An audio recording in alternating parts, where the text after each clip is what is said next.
नमस्कार, मी प्रसन्न जोशी. लक्षवेधीमध्ये आपल्या सगळ्यांचं स्वागत. आज एका ऐतिहासिक खटल्याच्या शेवटाला हायकोर्टामध्ये हायकोर्टापर्यंत पोहोचलेला खटला होता. सलमान खानचा हिट अँड रनचा खटला. त्याच्यामध्ये सलमान खान पुराव्यांअभावी त्याला सोडण्यात आलेलं आहे. निर्दोष सोडणं आणि पुराव्याअभावी सोडणं याच्यामधला जो फरक आहे तो इथे लक्षात घेऊन आपण म्हणूयात की सलमान खानला सोडण्यात आलेला आहे. मात्र यामुळे अनेक प्रश्न उपस्थित झालेले आहेत.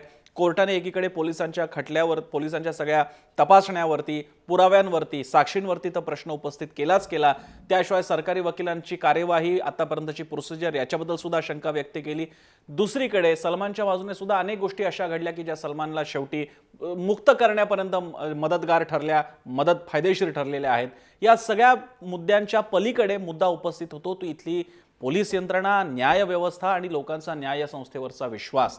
त्यामुळे कोर्टाच्या निकालाबद्दल कोणतीही कमेंट न व्यक्त करता असा निर्णय पर्यंत का यावं लागलं, कारण कोर्टाने सुद्धा म्हटलेलं आहे की जर का पुरावे आणि साक्षी तशा नसतील तर कोर्ट तरी काय करणार. त्यामुळे या सगळ्या अंगाने आपल्याला विचार करायचा आहे. आणि खास करून कार्यक्रमाच्या शेवटच्या टप्प्यामध्ये सिस्टीमवरचा जनतेचा विश्वास आजच्या निमित्तानं डळमळीत झालाय का, कारण तशा प्रतिक्रिया सगळ्या सोशल मीडियावरती दिसत आहेत. आपण त्याबद्दल बोलणार आहोत. आपल्यासोबत मान्यवर आहेत. आपल्यासोबत आहेत नवीन चोमाल, वकील आहेत, प्रॅक्टिस करतात हायकोर्टामध्ये सुद्धा आणि या सगळ्या विषयाचं त्यांना ज्ञानही आहे. संजू साबळे ज्येष्ठ पत्रकार आहेत. सलमान खानची हा ॲक्सिडेंटची केस झाल्याच्या दिवसापासून त्यांनी पत्रकारितेत असताना सुद्धा हे अगदी रिपोर्ट केलेले, त्यामुळे तो काय त्यांना अगदी फर्स्ट हँड माहिती आहे. प्रसाद नेरुरकर गुन्हेगारी विषयाचे वरिष्ठ पत्रकार आहेत, थोड्याच वेळात आपल्यासोबत असतील. सुरेश खोपडे निवृत्त IPS अधिकारी आहेत, पुण्याहून आपल्यासोबत असतील. याशिवाय संतोष दौंडकर सामाजिक कार्यकर्ते आहेत, तेही आपल्यासोबत असतील. सगळ्यांचं स्वागत. मी साबळेंपासून सुरुवात करतो. साबळेजी, सगळ्यात पहिल्यांदा तुमचं इम्प्रेशन या आजच्या निकालावरचं. माझं इम्प्रेशन म्हणजे की अपघात तो जो काही झाला त्याला कोण जबाबदार आहे, त्यावेळेला ड्रायव्हर कोण होता, त्या ड्रायव्हरला तरी शिक्षा होणार आहे का अपघात आपोआप झाला का गाडी स्वतःहून त्यांच्या अंगावर गेली का, हे गाडीचे जे चिरडले गेले हे स्वतःहून गाडीच्या खाली आले का, आणि गाडी कोणीच चालवत नसताना गाडी धावत होती का, असे प्रश्न याच्या निमित्ताने उभे राहिलेले आहेत. की सलमान खान गाडी चालवत नव्हता, सलमान खान गाडी चालवत असल्याचा पुरावा नाही, त्याने मद्यपान केलेलं होतं, त्याच्या टेबलावर दारूचा ग्लास होता पण त्याने तो दारू प्यायला होता याचा पुरावा नाही. त्याच्यानंतर तो गाडीच्या व्हीलपाशी बसलेला होता निघताना, पण त्यांनी गाडी चालवली याचा पुरावा सापडलेला नाही. ते जे वाहन होतं, लँड क्रुझर जी होती, त्याचं टायर कसं काय पंक्चर झालं त्याचा काही खुलासा झालेला नाही आहे. त्याचं जे ब्लड सॅम्पल आहे ते नीट पद्धतीने जपून ठेवलं नाही, त्याच्याबद्दलचाही खुलासा झालेला नाही आहे. हे सगळं कशामुळे घडलं, आणि ही इतकी माणसं चिरडली जातात आणि कोणालाच शिक्षा होत नाही. किमान माझ्यासारखं मी संपूर्ण निकालपत्र अजून वाचलेलं नाही किंवा जितकं आपल्याला कळलेलं त्याच्या आधारेच बोलतोय. परंतु जे न्यायमूर्ती आहेत त्यांनी किमान त्यावेळेला नेमकं कोण गाडी चालवत होतं याचा तरी तपास करा आणि ह्याची तरी चौकशी करा असं सांगितलंय की नाही. त्यामुळे अपघात झाला कसा, कोणी केला हे तरी कळायला हवं. आता सलमाननी केला नसेल तर कोणी केला तो, हा प्रश्न निर्माण होतोय. नवीन चोमालजी, या सगळ्या प्रकरणामध्ये दोन गोष्टी ज्या पूर्ण 360 डिग्रीमध्ये अशा चेंज झाल्या की ज्याच्यामुळे ही केस सलमानच्या अगेन्स्ट जाणार होती तोच मुद्दा खारिज झाला, संपला, अगदी त्याची काही दादच लागली नाही. त्यातले दोन मुद्दे होते ते म्हणजे सलमानने दारू प्यायली होती की नाही. आपल्याला कल्पना आहे ब्लड सॅम्पल्स यावेळी घेण्यात आले होते, पण नंतर ते ब्लड सॅम्पल सलमानचेच होते का, रिपोर्ट चुकीचे आले का, ते हवालदार कोण होते त्यांना नीट आठवत नव्हतं, डॉक्टरांनी नीट तपासले होते का, ब्लड सॅम्पलची अदलाबदल झाली होती का, त्यामुळे तो मुद्दा निघून गेला. आणि त्याच्याही पलीकडचा सगळ्यात शेवटचा दुवा उरला होता ज्याच्यावरती सरकारी वकील सगळी केस खेळत होते, तो म्हणजे कॉन्स्टेबल रवींद्र पाटील जो बॉडीगार्ड होता सलमान खानचा, त्याची साक्ष जी मेल्यानंतर गृहीत धरता येत नाही असं या कोर्टानं म्हटलेलं आहे. या टेक्निकल बाबींबद्दल कायद्याच्या दृष्टिकोनातून याच्यामध्ये सर्वप्रथम गोष्ट अशी आहे की ती जी घटना घडली आहे ती रात्रीच्याच घडली, अर्ध्या रात्री घडलेली आहे. आणि जे चिरडले गेले ते रस्त्यावर क्रॉसिंग करताना चिरडले गेले नाही आहे, परंतु फुटपाथवरती झोपले होते. म्हणजे गाडी बेदाम धावत होती अगदी वेगात आणि तोल कंट्रोल गेला आणि बरोबर ते फुटपाथवरती गेले आणि लोकांना चिरडलेलं आहे. याच्यावरनं पहिला म्हणजे स्पष्ट होतं की त्यांनी जे कृत्य केलंय ते एवढ्या वेगाने आणि निग्लिजंटली केलं की त्याला ज्ञान होतं की मी असं केलं तर कोणी मरू शकतो किंवा त्याला एवढी गंभीर दुखापत होऊ शकते की त्याच्याने तो माणूस मरू शकतो, कोणीही माणूस मरू शकतो. तर कलम 304 आहे त्याच्या व्याख्येत पूर्णपणे बसतं ते. तर तो माणूस दारू पिलाय की नाही तो प्रश्न म्हणजे उद्भवतच नाही.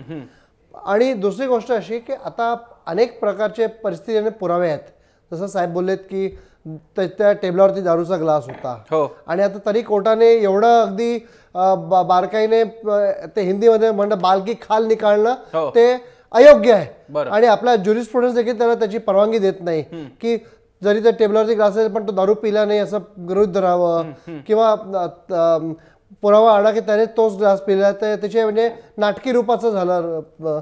आणि त्यानंतर जे ब्लड सॅम्पल्स आहेत त्याचं एक जनरल प्रिझम्पशन आहे की सरकारी काम समजा काही केलं गेलं आहे अंडर जनरल प्रोजेक्ट तर त्याला प्रिझ्युम केलं पाहिजे की त्याने व्यवस्थित केलं गेलंय. तर प्रत्येक केसमध्ये इव्हन खुनाच्या खटल्यामध्ये देखील याच पद्धतीने रक्त सॅम्पल्स घेतले जातात आणि याच पद्धतीने पाठवले जातात आणि हीच न्यायपालिका आहे त्याच्यावर विश्वास ठेवते आणि सामान्य माणसांना जन्मठेपी शिक्षा लावते. पण याच केसमध्ये सलमान खान असल्यामुळे प्रश्न हा उद्भवतो की सलमान खानला एवढं का त्यांनी म्हणजे वाव दिला आणि त्याच्या जे जे म्हणजे तकलादू त्याचे युक्तिवाद होता त्याला धरून ठेवलं आणि त्याला एवढं महत्व दिलं की त्याला निर्दोष सोडण्यात आलेलं आहे.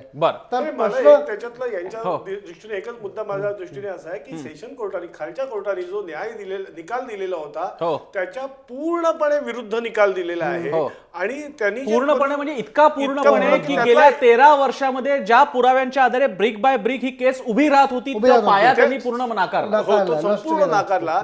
म्हणजे एक तर अगोदरच्या जो खालचा कोर्ट आहे त्यांनी चुकीचा निकाल दिला असं म्हणायला हवं किंवा आत्ताचा जो निकाल आहे त्याच्याबद्दल लोकांना संशय येण्यासारखी गोष्ट आहे. दोन्हीपैकी एक तरी काहीतरी आहे त्याच्यामध्ये गडबड असू शकते. मी पुण्याला जातो. आपल्यासोबत सुरेश खोपडे आहेत, निवृत्त IPS अधिकारी आहेत, अनेक वर्षांचा अनुभव त्यांच्या गाठीशी आहे. खोपडे सर, तुमचं स्वागत आहे चर्चेमध्ये.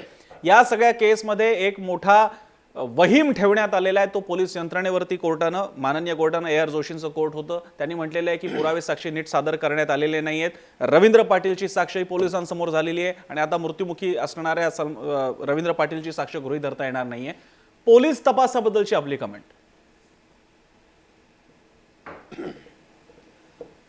खरं तर या केसबद्दल कोर्टानं जे न्याय दिलेला आहे त्याला न्याय म्हणावंच लागेल, पर्याय नाही. आणि या जजमेंटबद्दल आपल्याला वरच्या कोर्टामध्ये जाता येऊ शकतं.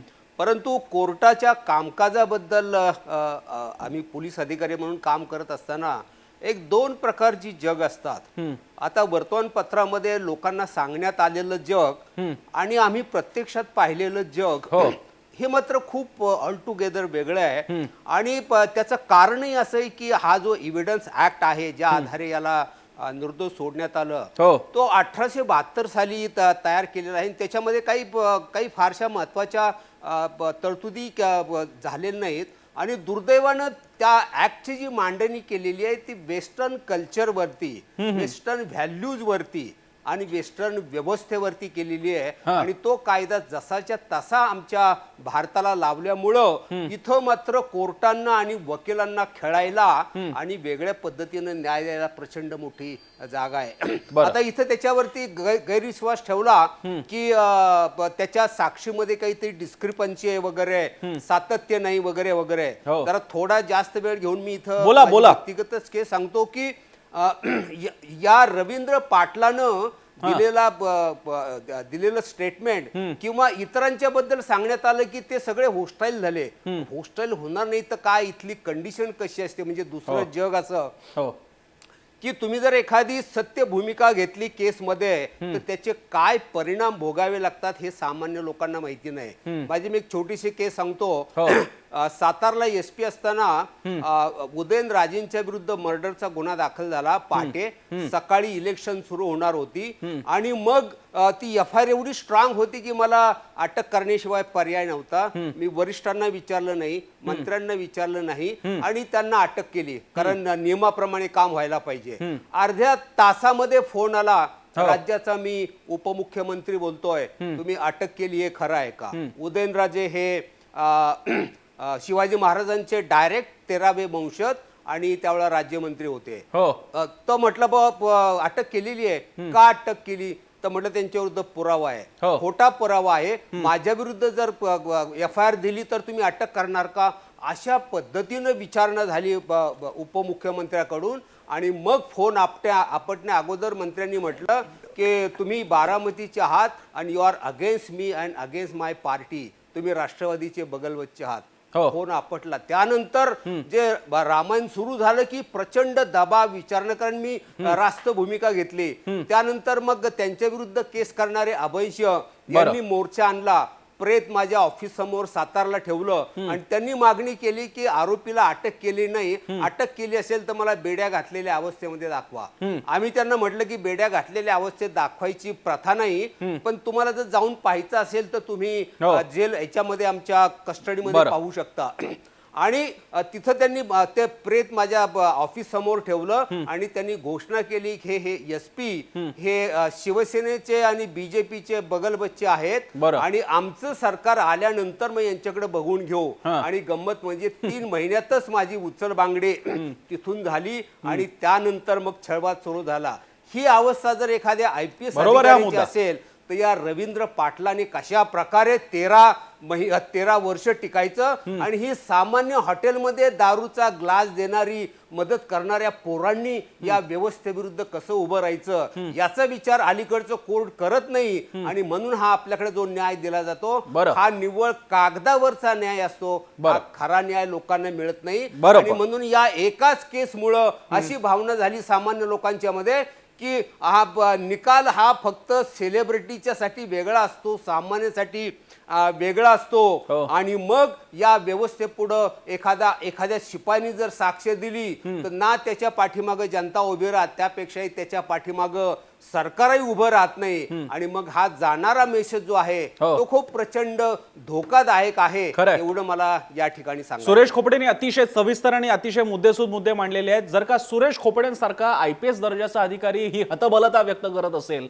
तर रवींद्र पाटीलकडनं आपण काय अपेक्षा करणार होतो की ज्याच्या जीवावरती सिस्टीम आणि बाकीची माणसं सुद्धा जर का उठली असतील, त्याला त्रास दिला जात असेल, त्याचा संसार सुद्धा उद्ध्वस्त झाला, मग काय करायचं? नुसतं तो पूर्णपणे उद्ध्वस्त झालेला आहे.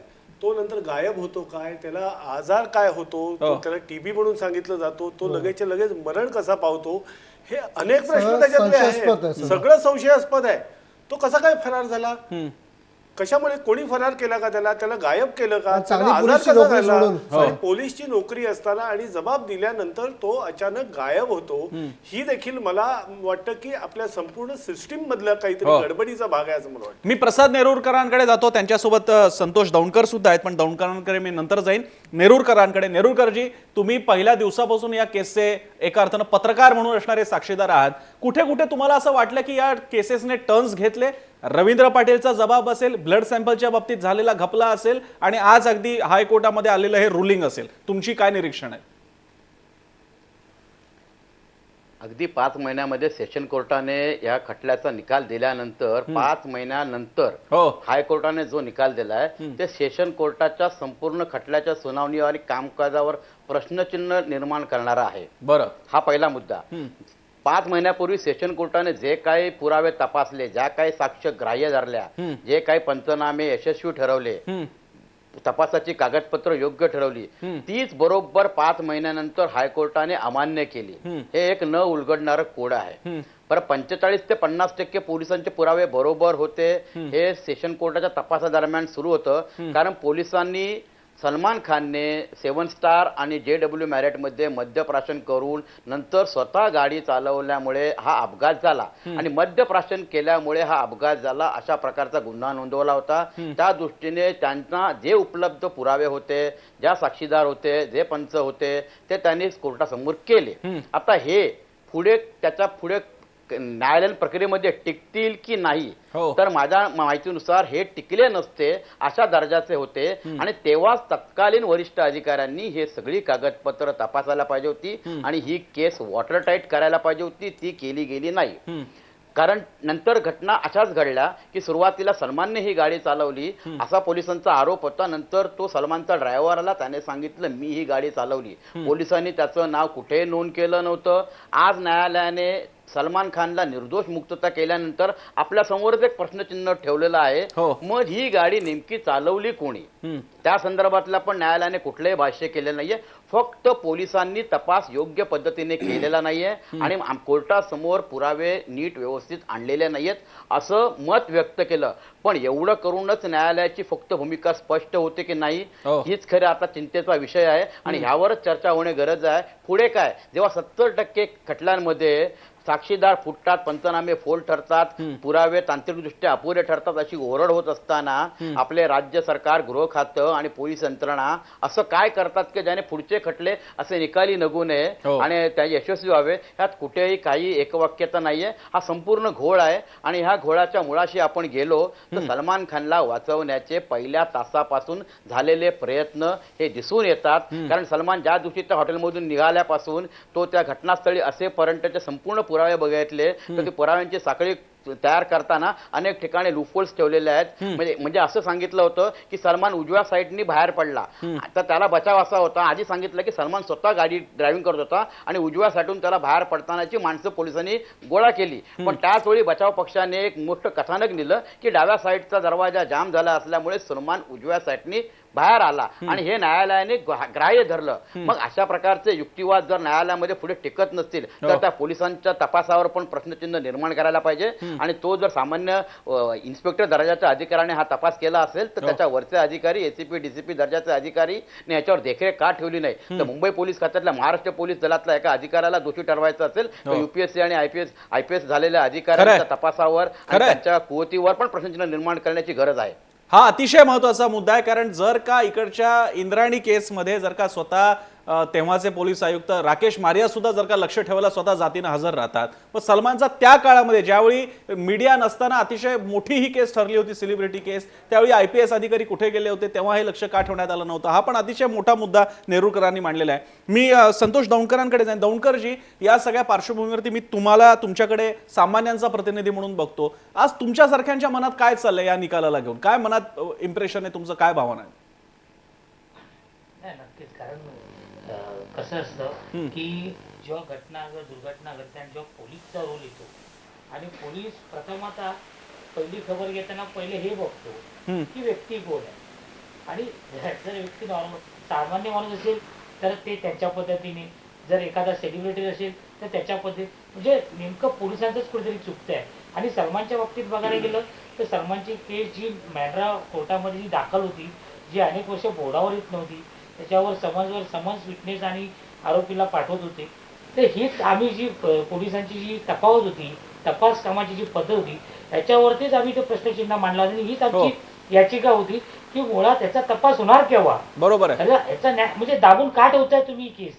आणि ती केस 2002 पासून ती 2012 पर्यंत त्याच्यामधले महत्वाचे जे विटनेस होते, जसं कमल खान असेल किंवा स्वतः रवींद्र पाटील, जे स्वतः कॉन्स्टेबल ॲज अ बॉडीगार्ड म्हणून त्यांची नेमणूक केली होती सलमान खान बरोबर, आणि ते लोक त्या दारू पिऊन वगैरे सगळी गाडी चालवताना ती सर्व हकीकत ते तात्काळ सांगतात. एक पोलीस जो एक चांगली भूमिका घेतोय, म्हणजे त्याचा बॉडीगार्ड म्हणून त्याचंही संरक्षण करतोय आणि एक कायद्याचं पालन करणारा एक पोलीस, तोही प्रत्यक्ष त्या दुर्घटनेची एक साक्ष देतोय, कंट्रोलला फोन करतोय, ताबडतोब बोलवतोय. आणि हे जे काही पुरावे, हे जे काही विटनेस होते, ह्याला कुठेतरी वीक करण्याचा प्रयत्न हा त्या मेट्रोपॉलिटन कोर्टामध्येच केस चालू असताना होत होतं. आणि हेच आम्ही निदर्शनास आणून देत होतो की खटला का असा की जो पडून राहिलाय, आणि तो जर सामान्य लोकांचा जर खटला असता तर मला वाटतं हे 2 समाजमध्ये जर तो नाही आला तर तिसरं वॉरंट काढलं जातं आणि त्याला दाखल केलं जातं. तर याच्यामध्ये का तसं केलं नाही? बरं,